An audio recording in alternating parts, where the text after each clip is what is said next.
Dia 26/1 de 2026.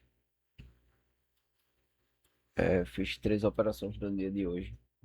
Normalmente eu faço 2 operações. É o meu padrão fazer 2 operações. Só que normalmente eu entro no USD e no GBP USD. Só que o meu operacional ele configurou no USD JPY. E daí, como eu não tinha muita noção de spread, como eu não tinha entrado antes no USD JPY, eu acabei entrando com meio ponto. E daí eu percebi que eu poderia ter entrado com um pip, não meio pip. E daí, quando eu entrei, ela logo configurou e já foi buscar. Então não deu para fazer outra entrada.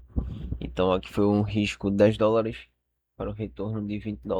Então era para ser 2 entradas de meio ou uma de um.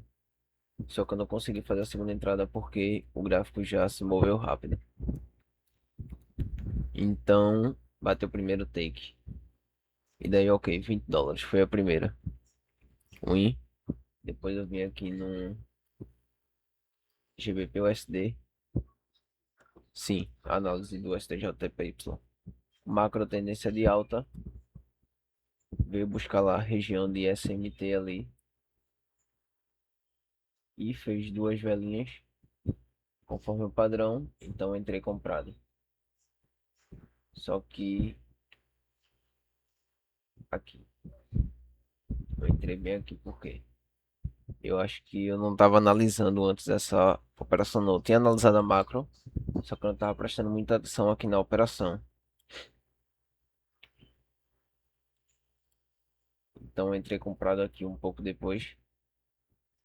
Ela se moveu rápido, eu perdi o time e depois ela voltou pra taxa, entrei comprado. Enfim, foi o primeiro win, primeira operação. E depois eu fui buscar outra operação quando ele se movia. E vim aqui no GBP/USD, ó.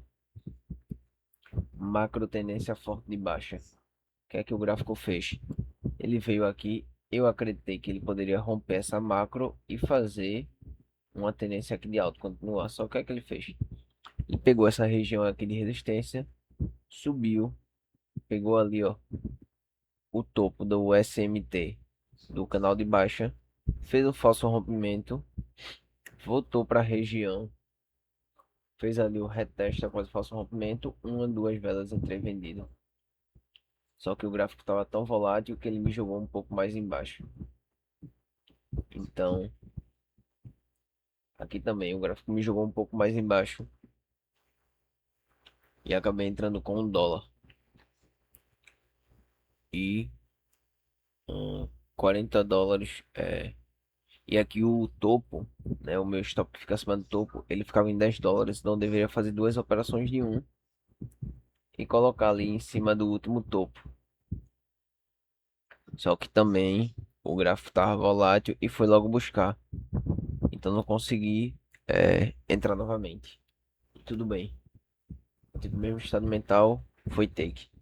Então fui buscar uma terceira operação, né? Para normalmente buscar também sei lá, o lucro de $80 ou fazer com que seja como se fosse 2 operações. Enfim. E daí eu vi essa oportunidade no JPY. Ela veio lá, ó, depois que fez a minha operação. Buscou lá a região de baixo do canal de alta, o SMT lá, e subiu um pouco. Depois ela fez um fundo mais alto do que o anterior. Não conseguiu romper, fez um fundo mais alto, fez uma, duas velinhas, rompendo essa pequena região aqui. Então eu tinha como primeiro alvo aqui esse topo. Ela poderia buscar e logo uma região aqui de 50% como segundo alvo. E se o mercado quisesse continuar subindo, o topo, né? Mas eu tinha um alvo aqui 2 para um. Então eu entrei aqui nessa vela, ela fez a primeira, a segunda. Demorei também aqui um pouco para entrar porque eu não estava analisando aqui. É, sim, ela veio aqui, né, nessa velinha verde. A velinha vermelha tinha fechado quando eu observei. Ela fez essa velinha verde e ela já estava lá em cima, então já ia me jogar a taxa em cima. Então eu esperei ela cair. E ela veio aqui retraindo, retraindo. Não conseguiu subir, retraiu. Então nasceu outra vela e ela foi um pouco para baixo e daí eu consegui pegar. Que eu não tinha clicado antes nessa vela aqui, né? Para não, pela volatilidade, para não poder me jogar um pouco a taxa acima. Mas enfim, entrei comprado, coloquei o meu stopzinho um pouco aqui abaixo da SMT e aqui eu dei dois cliques de meio ponto no STJPY, como se fosse um ponto. Então coloquei aqui o risco de US$ 10, duas operações de US$ 10, no caso US$ 20 de risco, e o take aqui de US$ 40, e essa foi a terceira operação e deu in. Essa foi as operações de hoje, dia 26/1/2026, Forex.